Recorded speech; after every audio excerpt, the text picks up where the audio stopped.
Assalamualaikum warahmatullahi wabarakatuh. Perkenalkan, nama saya Dava Ferdinand, jurusan Ekonomi Syariah, Fakultas Ekonomi dan Bisnis Islam, semester 5 dengan NIM 2382 120152. Baik, di sini saya ingin menjelaskan terkait materi zakat dan wakaf. Zakat dan wakaf adalah dua instrumen penting dalam ajaran Islam yang memiliki dimensi ibadah vertikal atau ketaatan kepada Allah Subhanahu wa taala dan dimensi sosial horizontal atau kepedulian terhadap sesama dan pembangunan umat. Baik, saya ingin menjelaskan materi terkait zakat terlebih dahulu. Yang pertama ada pengertian zakat. Secara bahasa, zakat sendiri berasal dari kata zaka, yang berarti bersih, suci, tumbuh, dan berkembang. Secara istilah, sejumlah harta tertentu yang wajib dikeluarkan oleh setiap muslim yang telah memenuhi syarat atau mencapai nisab dan haul untuk diberikan kepada golongan yang berhak menerimanya, yang berjumlah 8 asnaf. Selanjutnya, hukum dan dasar zakat. Hukum wajib atau fardu ain bagi setiap muslim yang memenuhi syarat dan merupakan salah satu dari rukun Islam yang kelima. Dasar hukum terdapat dalam banyak ayat Al-Quran dan hadis. Kemudian jenis-jenis zakat. Zakat sendiri terbagi dua jenis. Yang pertama ada zakat fitrah, yang kedua ada zakat mal. Zakat fitrah yaitu zakat yang wajib ditunaikan oleh setiap umat muslim menjelang Idul Fitri. Waktu penunaiannya sejak awal Ramadan hingga sebelum sholat Idul Fitri.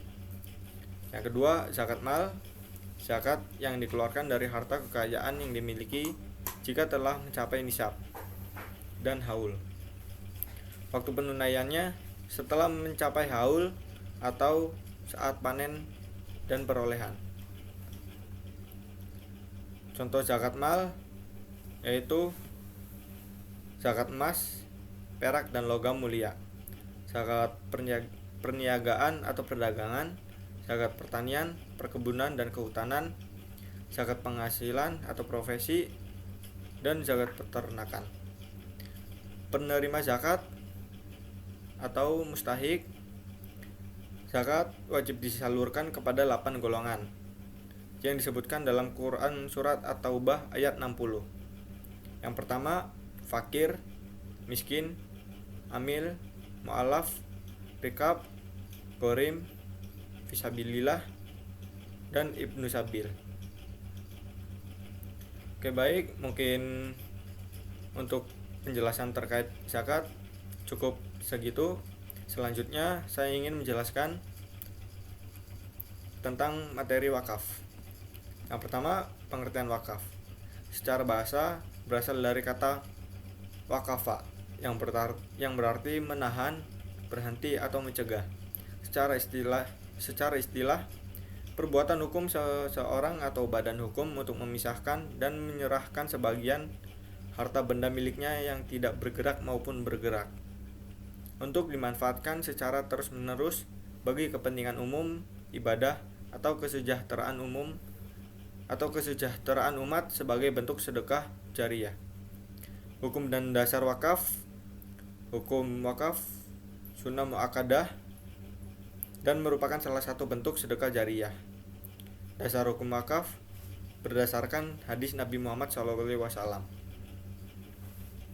yang berbunyi, apabila manusia meninggal dunia, maka terputuslah semua amalnya kecuali 3, yaitu sedekah jariyah, ilmu yang bermanfaat, dan anak saleh yang mendoakannya.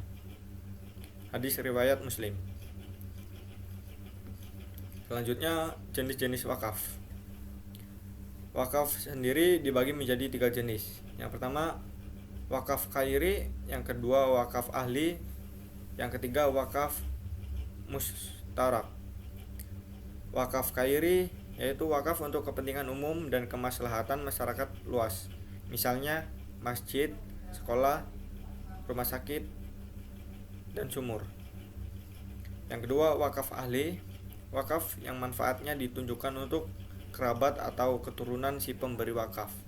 Dan yang terakhir, wakaf mustarak, wakaf gabungan yang manfaatnya ditunjukkan untuk keluarga dan masyarakat umum. Selanjutnya, harta benda wakaf. Harta benda yang diwakafkan dapat berupa benda tidak bergerak,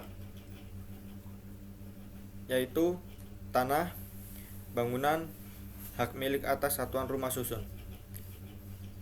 Benda bergerak yaitu uang atau wakaf uang, logam mulia, surat berharga, kendaraan, hak kekayaan intelektual, dan lain-lain.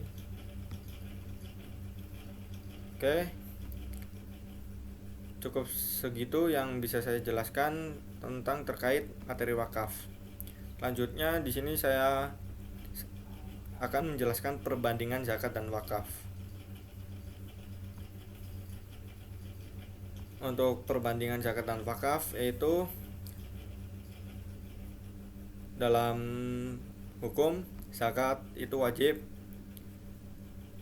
sedangkan wakaf itu sunnah muakkadah atau sangat dianjurkan atau sedekah jariah.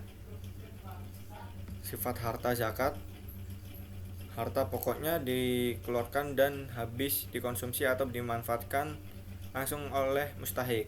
Sedangkan wakaf, harta pokoknya ditahan dan yang dimanfaatkan adalah hasilnya atau manfaatnya secara berkelanjutan.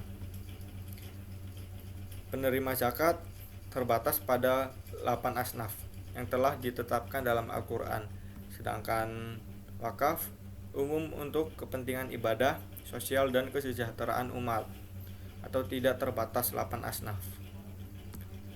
Tujuan utamanya zakat membersihkan harta dan jiwa serta menjamin kebutuhan primer atau darurat mustahik.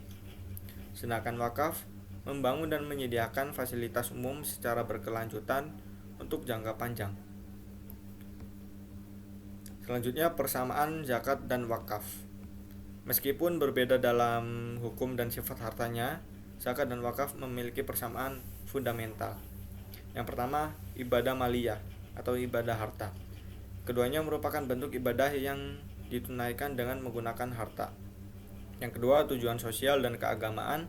Keduanya bertujuan membersihkan harta, mendekatkan diri kepada Allah Subhanahu wa taala, dan mengurangi kesenjangan sosial dengan membantu sesama. Dan yang terakhir, berdimensi investasi akhirat. Keduanya menjanjikan pahala besar bagi pelakunya.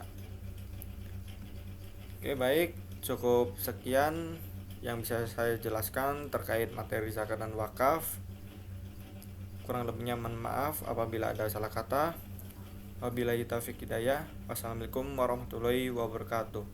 Terima kasih.